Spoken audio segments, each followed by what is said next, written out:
अलवर मुख्यालय पर स्थित शिशु चिकित्सालय में कल देर रात चोर इमरजेंसी में काम आने वाली ऑक्सीजन पाइपलाइन को काट ले गए। कुपोषण उपचार केंद्र की तरफ ऑक्सीजन की 3 पाइपलाइन जा रही हैं। ऑक्सीजन पाइपलाइनों में एक पाइपलाइन को करीब 1 वर्ष पहले काटकर चोरी करने का असफल प्रयास किया गया था, लेकिन उस समय मरीजों के साथ आए हुए परिजनों को समय रहते अचेत हो गया, तब होने वाली चोरी की घटना बच गई। लेकिन कल देर रात अज्ञात चोर ने 3 लाइन में से एक ऑक्सीजन लाइन को करीब 10 से 15 फीट की लाइन को काटकर चोरी कर ले गए। प्रमुख डॉक्टर महेश शर्मा ने कहा कि चोरी हॉस्पिटल में हुई है, तुम्हें क्या लेना देना है, हम अपने आप देख लेंगे। सूचना जिला अस्पताल के प्रमुख चिकित्सा अधिकारी सुनील चौहान को दी गई। उन्होंने बताया कि चोरी की घटना के बाद हॉस्पिटल की तरफ से सख्त आदेश दिए गए हैं कि हॉस्पिटल गार्ड को आदेश दिए जा रहे हैं कि रात को भी मजबूती से देखरेख की जाए। गनीमत ये रही कि पुरानी लाइन को काटकर चोरी किया गया। यदि किसी सुचारू लाइन को काट लिया जाता तो बड़ी हानि हो सकती थी। हाँ, मुझे अभी जानकारी लगी थी कि शिशु विभाग में जो है ऑक्सीजन की पाइपलाइन काट दी गई थी, एक साइड से काट दी गई थी, लेकिन वो चोरी नहीं हुई।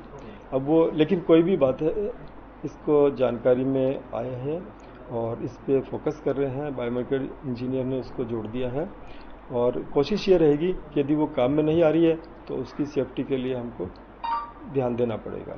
तो गार्ड जो है उनको पाबंद किया जा रहा है कि आप रात को भी और दिन में भी चक्कर लगाएं। पूरे अस्पताल के चारों परिधि में पहले भी निर्देश दिए गए थे और उस पर सख्ती से फोकस किया जाए। पर जो सुरक्षा व्यवस्था है फिर भी कहीं ना कहीं कोई लापरवाही रह जाती है, क्यों ऐसा क्यों होता है? क्योंकि सामान उस पर कैसे अपन फोकस करें? सरकारी चीज है, टैक्स पेयर की चीज पड़ी हुई है, तो कहीं ना कहीं। आप बिल्कुल सही कह रहे हैं। इसमें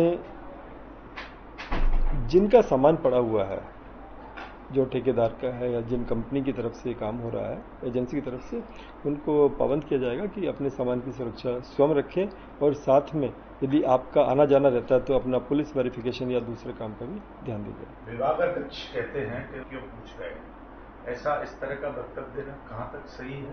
क्योंकि उस पूरे डिपार्टमेंट के हेड है, क्या उनको अपनी जिम्मेदारी का एहसास नहीं?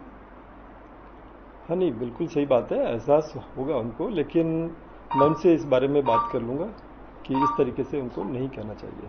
मंत्री के घर के सामने इतना बड़ा विभाग है, पूरा बड़ा हॉस्पिटल है, एक छोटी सी वारदात भी बड़ा रूप ले लेती है, ऐसा क्यों? नहीं, बिल्कुल सही बात है। उनसे इस बारे में जानकारी लेकर उनको भविष्य के लिए हिदायत दी जाएगी कि इस तरीके से आपको जवाब नहीं देना और एक संजीदा होके, संवेदनशील होकर आपको जवाब देना है। जो पाइपलाइन है वो इमरजेंसी में काम आने वाली पाइपलाइन थी, जो ऑक्सीजन की जो लाइन थी उसको फिलहाल बंद कर रखा था, लेकिन जब इमरजेंसी बड़ा लोड आता है तो उसको चालू करने के दौरान तो जो ऊपर जो कुपोषित बच्चे हैं उनका क्या होता है?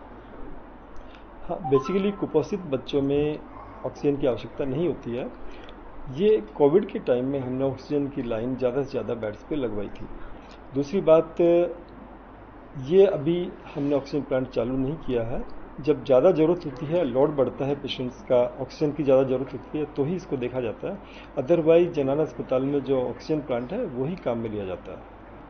अगर एकदम से बड़ी इमरजेंसी आती है, जैसे कोरोना काल पहले भी गया, डॉक्टर कहते हैं कि आपको क्या लेना देना, हमारे अस्पताल में चोरी अपने आप देख लेंगे, तो ये बेतुका जवाब और ये चीजें नहीं, इसमें हम देखेंगे, बात करेंगे।